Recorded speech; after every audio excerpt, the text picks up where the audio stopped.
My name is Faith Mercer. I am 34 years old. For as long as I can remember, my family had a label for everyone. My sister Jolene was the pretty one. My brother Caleb was the smart one. And me, I was the ugly one, in front of neighbors, teachers, anyone who would listen. Last July, at our family's annual reunion, my Aunt Patricia introduced me to a woman I had never seen before. She said, and I quote, "This is the one we don't talk about." I was standing right there, 34 years old, in front of 40 family members. But here is what none of them knew. That woman was not a random guest. And what she did next changed everything about the way my family sees me. Welcome back to Calm Drama Stories, where real emotions meet life-changing moments. If you have ever been the one your family overlooked, this story is for you. Drop a comment telling me your family label. I read every single one. And if you are new here, hit subscribe so you never miss a story. I was 6 the first time I heard it. Jolene was 8.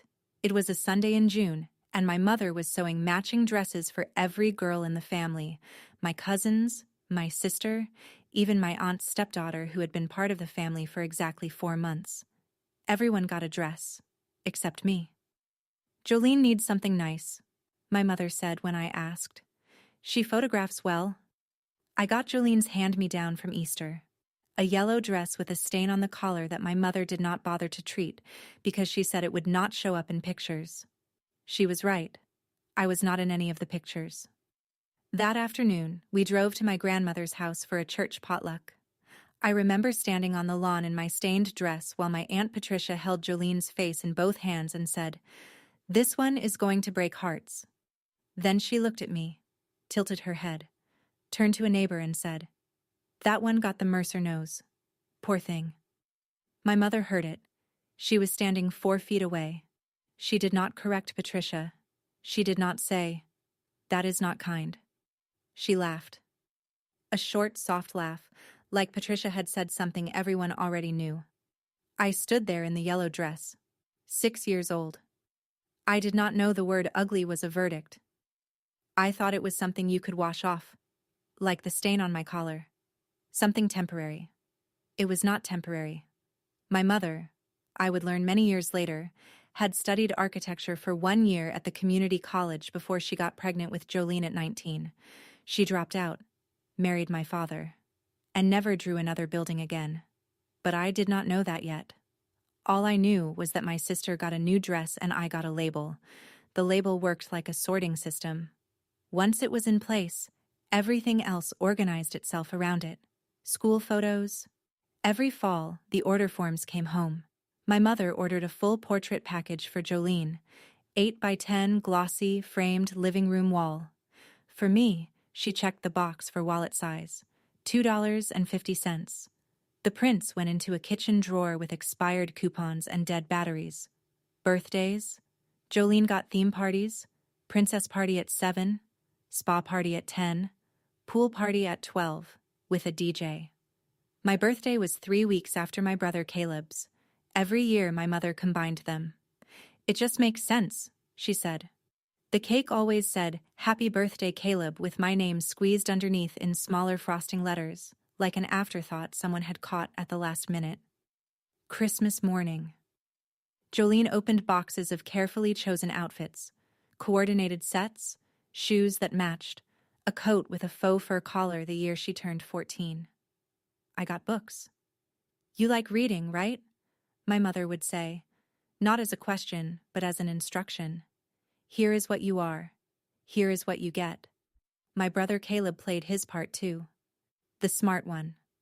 He accepted his label and ran with it, straight out of the house at 17, early admission to a state school 400 miles away. He was neither cruel to me nor kind. He was absent.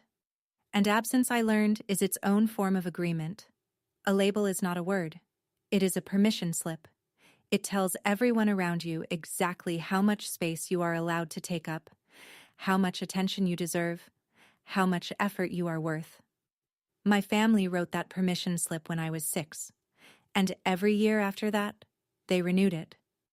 If you want to know how a family really sees you, count the photographs. Our living room had 14 framed photos on the wall. My mother arranged them herself, gallery style, centered above the sofa. Jolene appeared in all 14. My brother appeared in 6. I appeared in 3. In the first one, I was partially hidden behind a cousin at a 4th of July picnic. In the second, my face was half cut by the frame's edge, like whoever mounted it did not notice me sliding out of view. In the third, I was 5, squinting into the sun, holding a balloon. That one stayed up because the balloon was red and matched the sofa cushions. The arrangement was not accidental. Every family photo session, my mother directed us like a set designer. Jolene, front and center. Caleb, left side. Faith, move back a little. And I did. Every time. 1 step back, 2 steps back. Until I was furniture. At Jolene's high school graduation, my mother took 47 photos. I know because I saw the camera roll when she left her phone on the kitchen counter. 47. Different angles, different poses, some candid, some staged. At my graduation, 2 years later, she took one photo. I was holding my diploma. I graduated with honors. The ceremony was 2 hours long. 1 photo. That summer, I started carrying a disposable camera. The yellow Kodak kind, 27 exposures. I took photos of myself at milestones. My first apartment. My first drafting table. The day I passed my licensing exam. I kept them in a shoebox under my bed. When no one takes your picture, you learn to become your own witness. You learn that if you do not document yourself, you disappear. And I had been disappearing for a long time. I left home at 18. Scholarship to State University. Architecture program. My mother's reaction landed like every other verdict she had ever delivered. Swift, dismissive, final. Architecture? That is not really a career for someone like you. She said, someone like you, the way she said everything about me, with a slight tilt of her chin, half pity, half correction. I did not know then that she had studied architecture herself. 1 year at the community college before Jolene arrived and the textbooks went into a box in the attic. I did not know that every time I said the word architecture, something inside her tightened. That information would come later. And when it did, it would explain a great deal. My father drove me to campus. 3.5 hours on I-81, windows down, radio off. He was not a man who filled silence with words. He had spent 20 years in a house where Diane's voice was the only one that counted, and the habit of quiet had calcified into something permanent. But when he pulled up to the dormitory and set my suitcase on the curb, he said something I have carried with me for 16 years. Build something they cannot ignore. 6 words, the only directive he ever gave me. I hugged him. He held on longer than he usually did. Then he got in the car and drove away. And I did not see him again until Thanksgiving. That first night, I taped my shoebox photos on the dorm wall. My roommate, a girl from Baltimore named Tara, looked at them and asked about my family. What I said, they are fine. What I meant, I just drove 3.5 hours to get away from them, and it is the first time I have been able to breathe in 18 years. I built a career the way you restore a building, 1 layer at a time, starting with the foundation. Junior year, I landed an internship at the State Historic Preservation Office. Unpaid. I worked nights at a diner called Rosie's near campus. Eggs and coffee from 6 in the evening to 2 in the morning, then up at 7 for the preservation office. The tips were bad. The diner smelled like old grease. But the preservation office had a library with files on every historic structure in the state, and I read them all. My first real project came at 25. A 1920s Carnegie Library in a dying mill town in western Pennsylvania. The roof had collapsed. The town council voted to demolish it. I wrote a 32-page proposal arguing for restoration. They gave me 6 months and a budget that would not have covered the cost of the demolition they originally planned. I made it work. Reclaimed lumber, volunteer labor from the local high school shop class.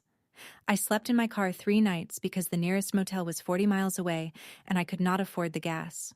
The library reopened on a Saturday in October. The town voted to name the reading room after me. I was 26.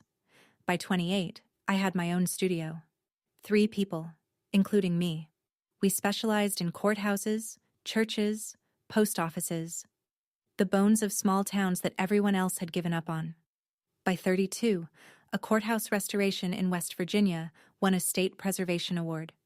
Regional architecture journals wrote about us, then national ones. My family did not know. I had stopped sharing after the Thanksgiving when I mentioned my first published article, and my mother said, "That is nice, honey. Jolene just closed on a 4-bedroom." I built a career in silence. Not because I wanted to hide, because no one ever asked.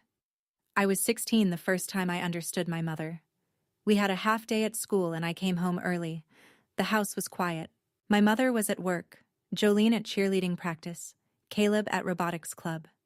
I went to the attic to look for a box of old encyclopedias my father said was up there. I needed them for a history project. The attic smelled like dust and mothballs. Boxes everywhere, labeled in my mother's handwriting. Holiday decorations, baby clothes, tax returns, and one box, pushed to the far corner, labeled simply, Diane, College. I opened it. Inside was a sketchbook. Green cover, spiral bound, the kind you buy at an art supply store. I flipped through it. Buildings. Dozens of buildings. Drawn in pencil, then traced in ink. Floor plans on one page, elevations on the next. A Victorian house with a wraparound porch. A downtown storefront with arched windows. A church steeple with handwritten notes about load-bearing walls and roof pitch. They were good drawings. Not student good. Good. The kind of drawings that showed someone who understood not just how buildings looked, but how they stood up. My mother had been an architecture student. My mother had talent. My mother had dropped out at 19 because she got pregnant with my sister and married my father, and never drew another building for the rest of her life. I sat on the attic floor for a long time. The dust particles floated in the light from the window. I looked at her drawings and I understood something I could not have articulated then, but can now. Every time I talked about architecture, every time I brought home a good grade in my drafting class, every time I said the word design at the dinner table, my mother did not see a daughter. She saw a mirror she could not bear to look into. I put the sketchbook back. I never told her I found it. You would think that leaving home fixes things. That distance and time and a career you built with your own hands would rewrite the story. But families have long memories and short attention spans. They remember the label. They forget to look at who you became. Thanksgiving, 2 years before the reunion. I drove 4 hours to my parents' house because my father asked me to come. He always asked. My mother never did. Jolene was there, holding court in the kitchen. She and her husband had just renovated their kitchen, quartz countertops, a farmhouse sink, subway tile backsplash. My mother was running her hand across the countertop like she was petting a thoroughbred. "Jolene, this is just gorgeous. You have always had such taste." I sat at the table with my coffee.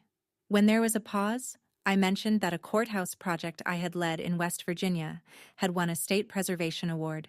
Silence. 2 full seconds of nothing. Then my mother. "That is nice. Can you pass the cranberries?" Jolene, leaning against her quartz countertop. "Is that like flipping houses?" I said no, not exactly. She tilted her head. "Well, it sounds like a hobby." After dinner, I helped with the dishes. My mother was at the sink. Aunt Patricia was drying. They thought I was in the other room. But I was right behind them, reaching for a towel. My mother said to Patricia, in the voice she used when she thought she was being discreet, "At least she is keeping busy. I just wish she would do something about..." And then she made a gesture. She waved her hand in front of her own face. She did not even say the word anymore. She just gestured. And Patricia laughed. I gripped the dish towel. I did not turn around. I finished the dishes, and I drove home 4 hours in the dark. 6 months after that Thanksgiving, my father had a stroke. A minor one, the doctors said. He lost some mobility on his left side, but kept his speech. He was lucky. I drove 4 hours to the hospital the night it happened. When I walked into his room, my mother and Jolene were already there. My mother looked up. "Oh, you came." Not warmth. Surprise. Like I had showed up to a party I was not invited to. I stayed 3 days. While my father recovered, I helped organize his home office, filing insurance papers, finding his medication list, clearing out the desk drawers. That is when I found it. Bottom drawer. A manila folder, thick, held together with a rubber band. I pulled it out.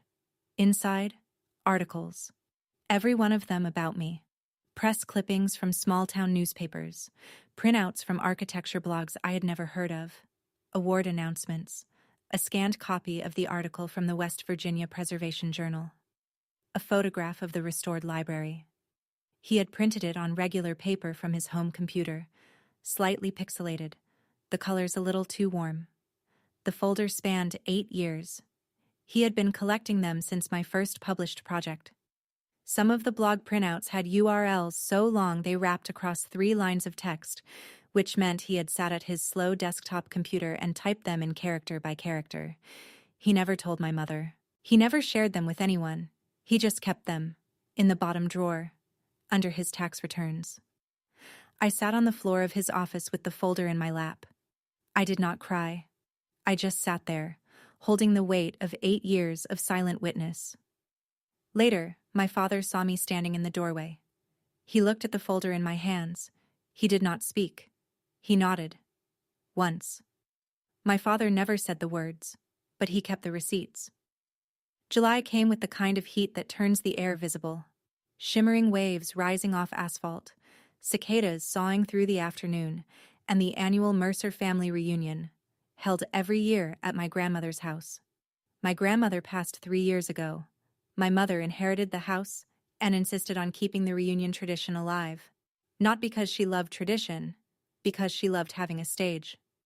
I had not attended in 2 years. This year, I went for my father. His stroke had slowed him. He walked with a cane now, and his left hand curled slightly when he was tired. He still drove himself to the barber every 2 weeks. He still read the newspaper on the porch. But something in his face had shifted. A tiredness that had nothing to do with his body. He asked me to come. I said yes. Meanwhile, in my work life, something had been developing for 3 months. Nora Whitfield, the senior features editor at American Preservation magazine, had been emailing me about a profile. She was writing a multi-part series on preservation architects working in rural America. She wanted me as the centerpiece. We exchanged emails about logistics. Which projects to photograph, which town officials to interview, when to schedule the shoot. Professional, measured, the kind of communication I am most comfortable with. In one email, I mentioned I would be in Hadley over the weekend for a family gathering. I told her the town had a restored 1890s train depot worth seeing. If you are ever in the area, I wrote, I might just do that, she wrote back. I did not think much of it. People say they will stop by, and then they do not. That is how the world works. You make loose plans, and then life happens, and the loose plans drift away like smoke. I invited her to see a building. I did not invite her to see my family. I pulled into the gravel driveway at noon. The yard was already full. Pickup trucks, minivans, a couple of sedans with out-of-state plates. Folding tables stretched across the grass with checkered tablecloths clipped at the corners. Coolers lined the fence. Smoke rose from the grill where my uncle's charcoal had been going since morning. I sat in my car for 3 minutes. I counted my breaths. In for 4, out for 6. A technique I learned from a therapist I saw twice in my 20s before my insurance changed. Then I got out and walked in. The greetings told the story. Jolene arrived with her husband and 2 kids. Hugs. Squeals. Jolene, you look amazing. My mother held Jolene's youngest on her hip and beamed. I walked in. Nods. Hey, Faith. Oh, hi. Uncle Ray, leaning against the fence with a lemonade. Good to see you, Faith. He said it like he meant it. Aunt Patricia did not look up from the potato salad she was arranging on a folding table. She was wearing a visor and talking to a cousin about someone's divorce. My mother was holding court at the main table. She saw me, paused. Oh, Faith, You made it. I was not sure you were coming." She said it with a little lift of surprise, performative, like she was welcoming a neighbor who had wandered in by mistake. I found my father in a lawn chair near the edge of the yard, under the big oak, away from the noise. He had his cane leaning against the armrest and a glass of water on the ground beside him. I sat in the empty chair next to his. He squeezed my hand. No words needed. Near the entrance, there was a table with pre-written name tags. Everyone had one, except me. There was a blank tag and a marker. I wrote my own. 42 people at that reunion. I was the only one who had to write her own name. My mother had arranged seating for the main table, place cards in her handwriting, neat cursive on folded cardstock. Diane, Gerald, Jolene, Marcus, Jolene's husband, Patricia, Ray. I walked the length of the table, checked every card. My name was not there. It was not at the second table either, or the third.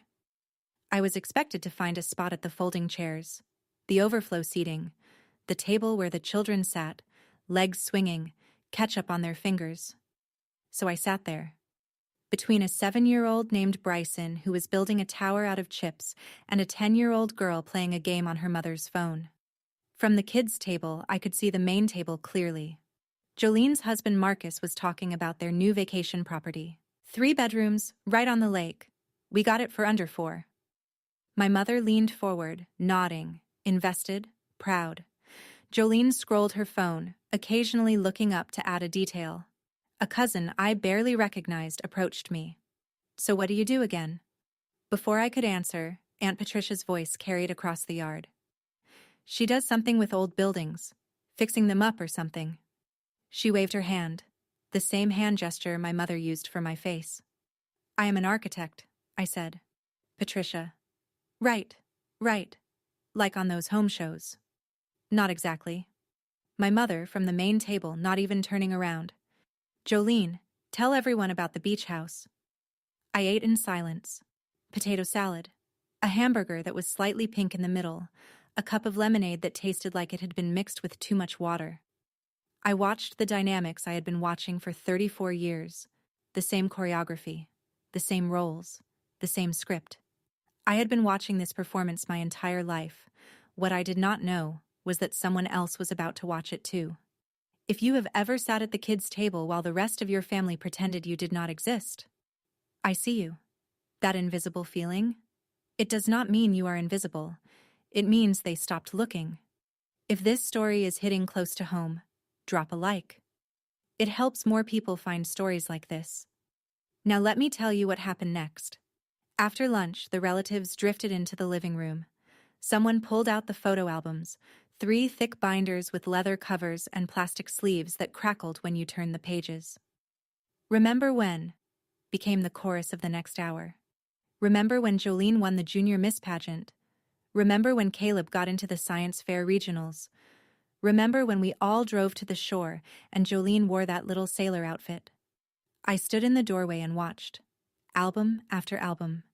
Pages of Jolene's pageants, Caleb's award ceremonies, family vacations where everyone smiled into the same camera. I counted. Across 3 albums and roughly 200 photographs, I appeared in 4. In the first one, I was partially hidden behind a taller cousin at a barbecue. In the second, I was standing at the far edge of a group shot, my body angled away from the camera like I was already leaving. In the third, someone's thumb covered half my face, and in the fourth, the one I kept coming back to, I was 10 years old, standing behind a potted plant in a hand-me-down dress, and no one in the frame was looking at me. No one noticed. No one said, "Where is Faith in these?" No one flipped through 200 photos and realized that a member of their family had been systematically cropped out of the record. "Jolene was such a beautiful child," Patricia said, tracing a finger over a pageant photo. "She really was," my mother agreed. I reached into the album. Carefully, so no one saw, I slid the photo of me at 10, the one behind the plant, out of the plastic sleeve. I put it in my back pocket. 4 photos in 34 years, and in every single one, I was being erased. I needed air, or quiet, or both. I slipped away from the living room and walked down the hallway to my grandmother's old study. It had been converted into a storage room after she died. Boxes stacked on the desk, winter coats hanging from the curtain rod, a sewing machine gathering dust in the corner. On the shelf above the desk, I spotted a box labeled in my father's handwriting, "Family, to sort." I pulled it down. It was heavy. Inside, decades of loose photos, holiday cards, church bulletins, a few yellowed envelopes. I was not looking for anything. I was hiding. But what I found stopped me. A stack of photographs from my college graduation. 12 years old, slightly faded, printed on glossy paper. The kind you pick up from a 1-hour photo lab. There were 15 of them. My mother had taken one photo at my graduation. I knew this because I had counted. But my father had taken 15. Different angles. Me walking across the stage, me holding my diploma, me standing in the sun with my cap tilted, squinting, grinning, me with my roommate Tara, arms around each other, me alone, looking directly at the camera, my face open and unguarded. He used a disposable camera, the yellow Kodak kind, the same kind I started carrying that same year. The photos were never printed for the wall, never shared, never shown to my mother. They sat in this box for 12 years. I held one up. Me at 22, in my cap and gown, beaming. I was not ugly. I was beaming. On the photo envelope, in my father's handwriting, "Faith's Big Day." I sat in that dusty room and held 15 photographs my father took of the daughter my mother pretended did not graduate. 15. He took 15. I put the graduation photos in my back pocket, next to the one of me at 10 behind the plant. My pockets were getting full. I smoothed my shirt, took a breath, walked back out to the yard. The afternoon sun had softened into that golden stretch before evening. Kids were running through the sprinkler. The grill was cooling. Someone had turned on a Bluetooth speaker playing country music too loud for anyone over 50. A car I did not recognize pulled into the driveway. A silver sedan, out-of-state plates. The driver's side door opened and a woman stepped out. She was about 50, lean, dressed in a way that did not match the reunion. A linen blazer over a simple white shirt, dark slacks, a leather portfolio bag slung over one shoulder. She looked around the yard the way you look at a room you were not expecting to walk into. It was Nora Whitfield. She had driven 90 minutes from her hotel. She spotted me near the oak tree and walked over. "Faith? You actually came. I told you I was going to be here." "You did." She looked around again. "I wanted to see the train depot, but also, I brought the layout proofs for the feature. I thought we could go over them. Now? If this is a bad time, I can come back." I looked at the yard. My mother rearranging the dessert table. Jolene taking a selfie with 3 cousins. Patricia refilling her drink. "It is always a bad time here," I said. "Come on."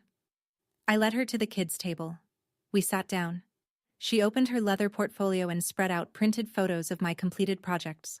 Full color, high resolution, the courthouse, the library, the church in Ohio. She sat at the kids' table with me, the first person who ever chose to. It took Aunt Patricia about 12 minutes to notice. She had a radar for anything that deviated from the script, and a well-dressed stranger sitting at the kids' table with printed photographs was a significant deviation. She walked over, visor pushed back on her head, drink in one hand, smile on full display. "Well, hello. Are you a friend of someone's?" I started to speak. "Aunt Patricia, this is Nora. She is..." Patricia did not let me finish. She turned to Nora, tilted her head, and delivered the line she had probably said 100 times in her life, the line she had polished smooth with repetition. "This is the one we don't talk about." She said it with a laugh, a casual insider laugh, like she was sharing a charming family anecdote, like it was endearing, like it was cute. Nora's face went still, not angry, still. The way a camera goes still before the shutter clicks. She looked at Patricia, then at me, then back at Patricia. "I am sorry." "What did you say?" Patricia doubled down. She always doubled down. Oh, it is just a family thing. Every family has one, right? The quiet one, the plain one. She waved her hand, the same dismissive wave I had been watching since I was 6. Nora did not laugh. She set down her coffee cup. Slowly, deliberately. The way someone does when they have decided something. My mother appeared at the end of the table. She had seen the stranger. Her territorial instinct kicked in before her courtesy did. "Who is your friend, Faith?" The word friend carried the weight of suspicion. I opened my mouth. Nora spoke first. "I will introduce myself in a moment, if that is all right. I would like to wait until everyone is listening." The air shifted. Something was about to happen that had never happened at a Mercer family reunion before. Nora leaned toward me. Low. Quiet. "May I show them?" I looked at her. "They will not care." "I am not asking if they will care. I am asking if you will let me." I looked across the yard. My father in his lawn chair under the oak. My mother at the dessert table, cutting a pie with the precision of someone who needs to control even the size of slices. Jolene taking photos with cousins. Patricia circulating, performing, working the crowd. 40 years of this. 34 of them with my name attached to the wrong story. I nodded. Once, Nora stood. She smoothed her blazer. She picked up her leather portfolio. And she walked to the main table with the confidence of someone who has addressed rooms full of strangers for a living. "Excuse me," she said. Not loud, not theatrical. Just clear enough that the people at the main table turned. "I know this is a family gathering, and I apologize for intruding, but may I have everyone's attention for just one moment?" The yard went quiet in layers. The main table first. Then the second table. Then the kids near the sprinkler. Someone turned down the Bluetooth speaker. 42 people turned their faces toward a woman they did not know. My mother's smile froze. Patricia set down her drink. Nora reached into her blazer pocket. She pulled out a business card. She held it between 2 fingers and handed it to my mother. "My name is Nora Whitfield. I am the senior features editor at American Preservation magazine." A pause. My mother looked at the card, turned it over, looked back up. "Nora, I drove 90 minutes to be here today, not for the reunion." And then she said the 7 words that rewrote 34 years of labels. "I am here because of her."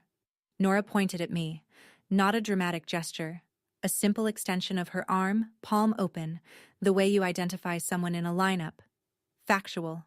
Certain. The yard went silent. The kind of silence where you can hear ice shifting in a cooler 20 feet away. Nora opened her leather portfolio. She held up the first printed photograph. My restored courthouse in West Virginia, afternoon light catching the limestone facade. "This building was scheduled for demolition 3 years ago. Your daughter saved it. Her restoration won the State Preservation Award."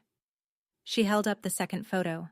The 1920s library in Pennsylvania, its arched windows gleaming. This was her first major project. She was 25. The town voted to name the reading room after her. A third photo. A white clapboard church in rural Ohio, steeple restored, stained glass cleaned and relit.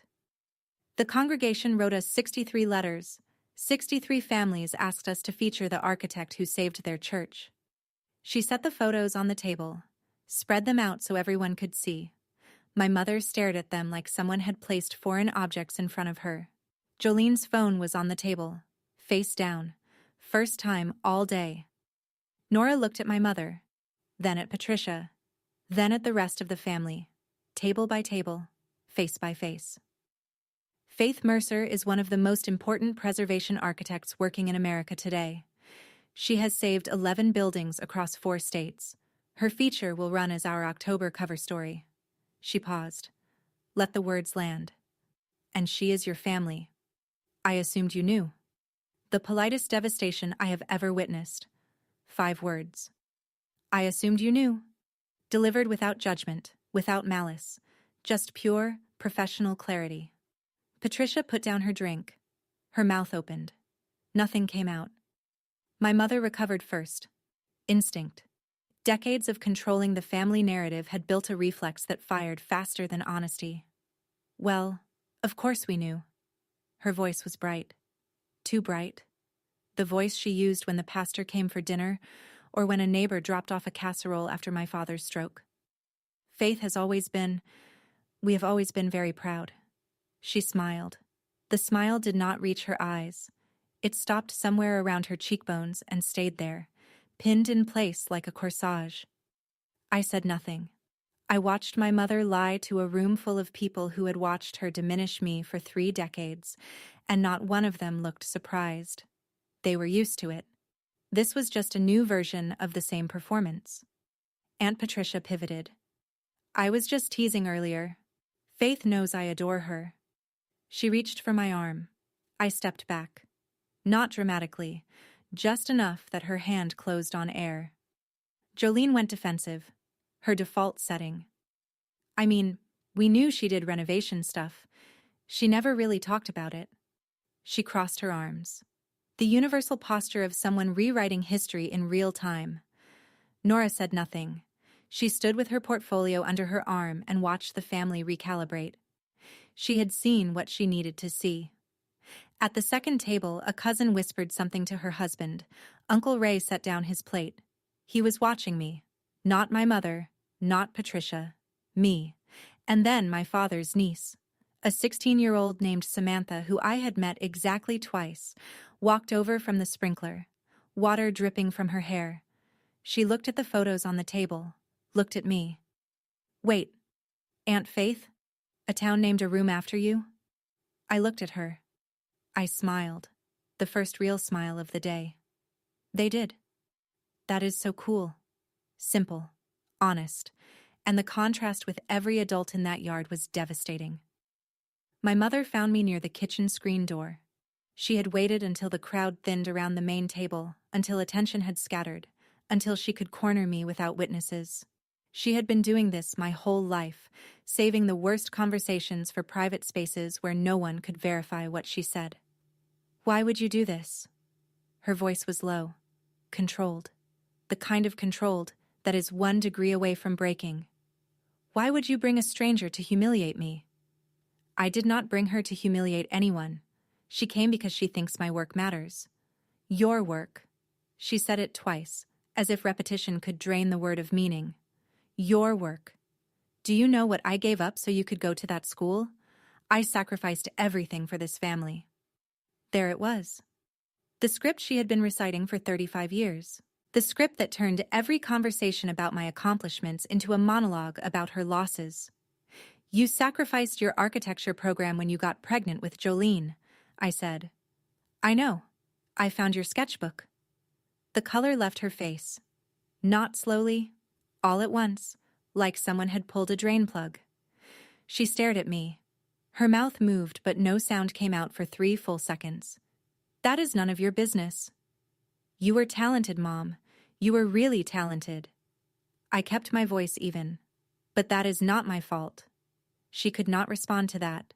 There was no script for it, no deflection, no victim narrative that could absorb the simple fact that her daughter had seen her talent, acknowledged it, and refused to apologize for inheriting it. My mother turned, walked to the bathroom. I heard the lock click. The woman who had spent 34 years making me invisible had just made herself disappear. I know what some of you are thinking. How does a mother resent her own child for following the same dream? But that is the thing about family patterns. They do not make sense from the outside. They only make sense to the people trapped inside them. If you are watching this and nodding, you understand. Stay with me. The hardest part is coming. Jolene found me on the porch. She was standing in the doorway, arms crossed, backlit by the kitchen fluorescents. She had a look on her face I recognized, the look of someone preparing to be reasonable while saying unreasonable things. You know, you could have just told us about your projects. I did. Thanksgiving. 2 years ago. You called it a hobby. She blinked. The memory was in there somewhere, buried under 2 years of quartz countertops and vacation homes, and the comfortable assumption that she was the important one. I did not know it was this big. That is the point, Jolene. You did not ask. She shifted her weight, Change tactics. Look, we are sisters. Can we not do this right now? Everyone is watching. Everyone has been watching my entire life. That is the problem. Her eyes went wet. Not from guilt, from embarrassment. Jolene had spent 36 years believing she was the center of the family story. The pretty one. The successful one. The one who deserved the main table and the framed photos and the fuss. She was not crying because she was sorry. She was crying because her position had been challenged in front of 40 people. "Why do you always have to make everything about you?" she said. I let the sentence hang in the air. Let everyone on the porch hear it. Let her hear what she just said to the sister who had spent 3 decades being no one. You had 36 years of everything being about you. I am having one afternoon. She stared at me, opened her mouth, closed it, turned and walked back inside. I stayed on the porch, listened to the screen door close, watched the fireflies start to blink in the yard. I breathed, slow, even. Aunt Patricia made her attempt 20 minutes later. Not with me, with Nora. She had spent those 20 minutes regrouping, reapplying her lipstick, rebuilding the performance. She walked up to Nora near the dessert table with her hostess smile reloaded. "So, Ms. Whitfield, what a lovely surprise. You know, I have always told Faith she was special. She is very talented." Nora was holding a plate with a slice of pie she had not touched. She looked at Patricia the way an editor looks at a manuscript that is not ready for publication. "Did you? Because about 20 minutes ago, you introduced her as the one you do not talk about." The sentence landed like a glass breaking in a quiet room. Patricia's face went red, starting at the neck, climbing upward. I was joking. It is an inside joke. Every family has... Inside jokes usually make everyone laugh, Nora said. She did not smile. She did not raise her voice. She simply stated a fact and let it sit there. From across the yard, Uncle Ray's voice. Quiet. Final. 2 words. "Pat. Sit down." The first time in 40 years of marriage that Ray had ever told Patricia what to do in public. She stared at him. He did not look away. She sat. For the first time at a Mercer family reunion, Aunt Patricia was silent. Not performing silence. Not strategic silence. The kind of silence that happens when you realize everyone in the room just saw who you really are. Other relatives shifted, looked at their plates. 2 of my cousins, women around my age who had grown up hearing the same labels, the same rankings, the same casual cruelty dressed up as family humor, stood from their chairs and walked over to where I was sitting. They did not say anything. They just sat near me, close enough that I could feel the bench shift. I noticed. I did not comment. But I felt it. Nora was still standing. She had the floor, and she used it the way a good editor uses a page, with economy and precision. Several family members had gathered, some pulled by curiosity, some by guilt, a few by genuine interest. The 16-year-old Samantha sat cross-legged on the grass in front of Nora like she was at a lecture she had chosen to attend. Nora showed more photos. A post office in eastern Kentucky, federal style, 1887, that the county wanted to bulldoze for a parking lot. Faith wrote the grant. Faith found the craftsman who could restore the original tin ceiling. The postmaster cried at the reopening, Nora said. He had worked there for 31 years. A 1-room schoolhouse in Tennessee, where Faith's team painstakingly restored the original 1905 windows, hand-blown glass, irreplaceable. She drove 200 miles each way for 8 months to supervise the glazier. Every weekend. A community center in rural Alabama. A neighborhood that could not afford an architect. Faith took the project pro bono. She said buildings do not get to choose their neighborhoods, and neighborhoods do not get to choose their buildings. The common thread, Nora said, setting down the last photo, is that Faith finds value in things other people have given up on. She did not look at my mother when she said it. She did not need to. The subtext crossed the yard on its own. My mother had re-emerged from the bathroom. She was standing in the kitchen doorway, arms at her sides, watching. Her face was unreadable. Or maybe I had just stopped trying to read it. Jolene was sitting at the main table, alone, phone face down. For the first time in as long as I could remember, she was not the center of anything. I sat at the kids' table, where I had always been. Except now, people were choosing to sit with me. The yard was splitting into factions the way yards do when something true has been said out loud. Some family members clustered near my mother, the aunts who had always orbited Diane, the cousins who had benefited from the hierarchy. Others drifted toward me, tentative, uncertain, like people approaching a building they had been told was condemned and were now discovering was sound. I sat alone for a few minutes, let the conversations happen around me. I could hear fragments. Did you know about this? She never said anything. 11 buildings? A cover story? I thought about what I could do with this moment. I could stand up and walk to that main table.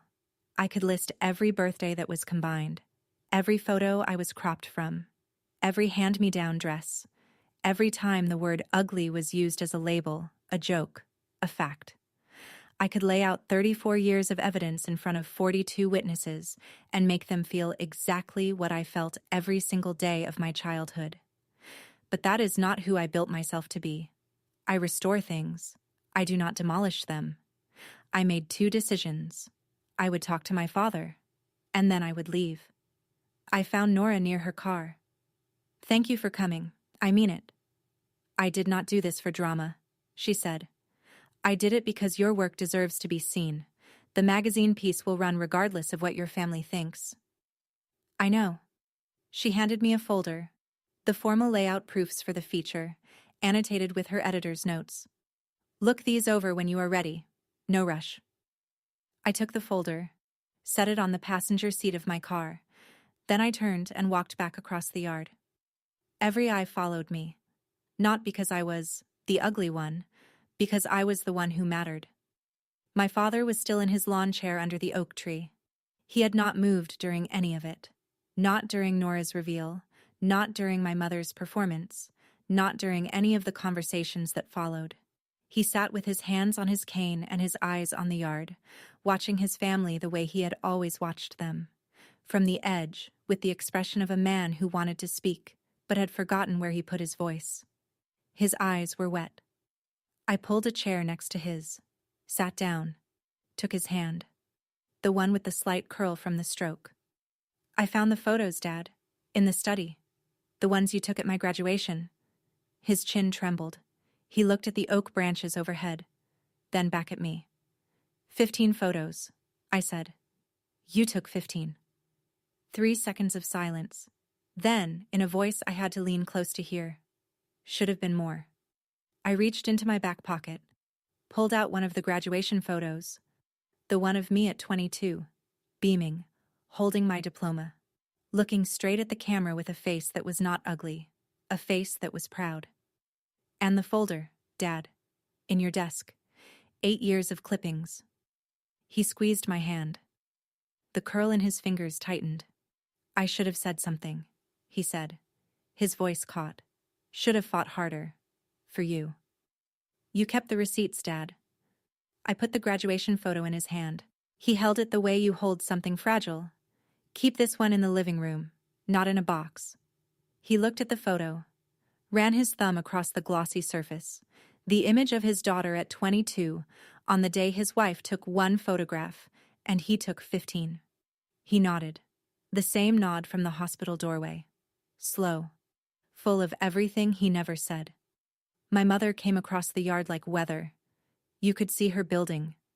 The set of her jaw, the locked elbows, the way her shoes hit the grass in hard, even strides. She had been in the bathroom. She had been in the doorway.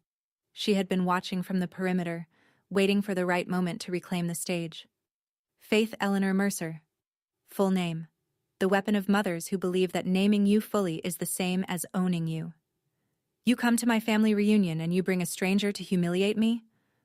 I stood. My hands were at my sides. My voice was level.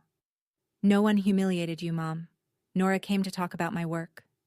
Your work? She laughed. A short, bitter, cracking laugh. Everything you have, every opportunity, came because I raised you. I fed you. I clothed you. You clothed Jolene. You gave me what was left. I treated you all the same. She said it loud enough for the yard to hear. The biggest lie in the Mercer family canon, repeated so many times she had probably started to believe it. There are 3 photos of me on that wall, Mom. 14 of Jolene. You did not treat us the same. Her voice rose, shaking now. You were always so difficult, so sensitive, always making everything about yourself. I let the accusation pass through me like wind through an open window. I had heard it before, 1,000 times. It did not land anymore.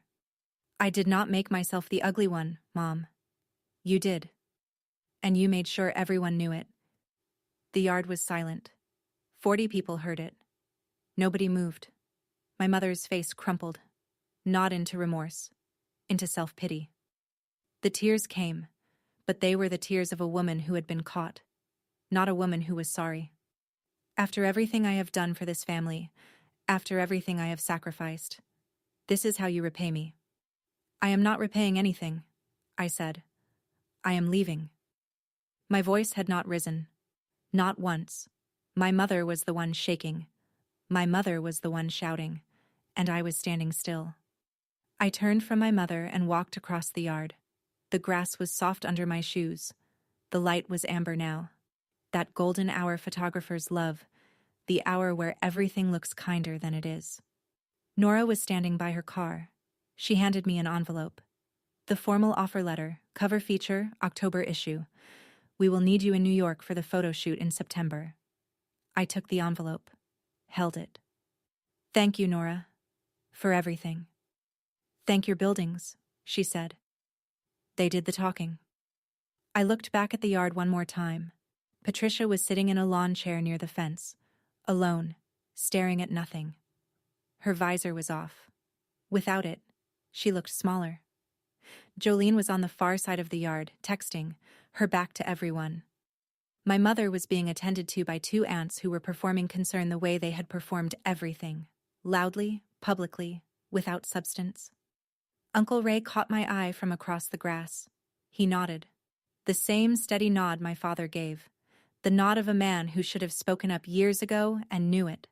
Samantha, the 16-year-old who had asked about the reading room, came running over. She was out of breath. Aunt Faith? Can I come see one of the buildings sometime? Like, visit one? I looked at her. Wet hair, bare feet, eyes that were wide and uncomplicated in a way that adults lose. Anytime, I said. I will give you the tour myself. She hugged me, brief, fierce, the kind of hug that has no agenda. Then she turned and ran back to the sprinkler. I looked at the ground near the main table. Nora's business card, the one she had handed my mother, was lying in the grass. No one had picked it up. I walked past it. Some things are worth restoring, and some things you let go.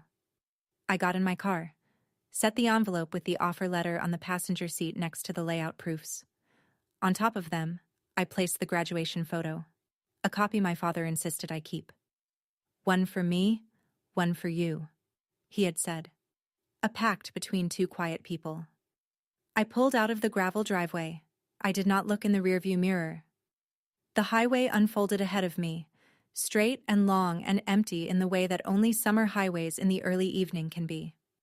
I drove with the windows down. I did not turn on the radio. The wind was enough. The silence was enough. 50 miles in, my phone buzzed. A text from my father. 2 words. Proud. Always. I pulled over onto the shoulder. Read it twice. The screen blurred for a moment and I realized my eyes were wet. I wiped them with the back of my hand, put the phone in the cup holder, and kept driving. I spent 34 years trying to prove I was worth seeing. Turns out I did not need to prove anything. I just needed to stop looking for the proof in the wrong place. Around mile 90, I passed a building on the side of the highway. An old gas station, boarded up, vines crawling the roof, weeds splitting the concrete pad. The kind of building most people drive past without a second glance. I slowed, looked at it, studied the roofline, the window frames, the bones underneath the neglect. I smiled. That one might be worth saving. I kept driving. 3 months later, the October issue landed. My face was on the cover, the face my family called ugly for 34 years, on the cover of a national architecture magazine. I was photographed standing in front of the restored courthouse in West Virginia. Not smiling, not posing, just standing with my arms at my sides, looking straight into the camera the way my father taught me to stand. Steady, present, accounted for. My father framed the cover. He hung it on the living room wall, next to Jolene's high school graduation photo. My mother did not take it down. She did not acknowledge it either. It just hung there, a quiet fact in a house that had spent decades avoiding facts about me. Jolene texted once. "Saw the magazine, congratulations." I replied, "Thank you." Nothing more. Aunt Patricia had not spoken to me since the reunion. Uncle Ray sent a letter, handwritten, on lined paper from a legal pad. Should have said something years ago. Sorry does not cover it, but it is all I have. I folded the letter, put it in my desk drawer, next to my father's folder. My mother did not call, not once. I did not wait by the phone. That Thanksgiving, I did not drive to my parents' house. Instead, I drove to the gas station I had spotted on the highway. I walked the property, measured the walls, photographed every angle. I submitted a restoration proposal to the county the following Monday. Pro bono, community space. A building no one was looking at, in a place everyone drove past. I knew something about that. My studio, late afternoon. The light coming through the windows was the same amber as that evening at the reunion, and I let it sit on my desk without turning on the overhead. The shoebox was still there. The same shoebox from college, now held together with packing tape at one corner. Inside, the photos I took of myself when no one else would. My first apartment, my first drafting table, the day I passed my licensing exam. All taken with disposable cameras, the yellow Kodak kind. I added 2 new photographs, the magazine cover, and the before photo of the gas station. Then I added one more. The photo of me at 10 years old, behind the plant, in the hand-me-down dress, the one I slipped from the album at the reunion. I held it up. Small girl, big plant, no one looking at her. I held up the cover. 34-year-old woman, standing alone, everyone looking at her. "Same girl," I said to the empty room. "Same girl."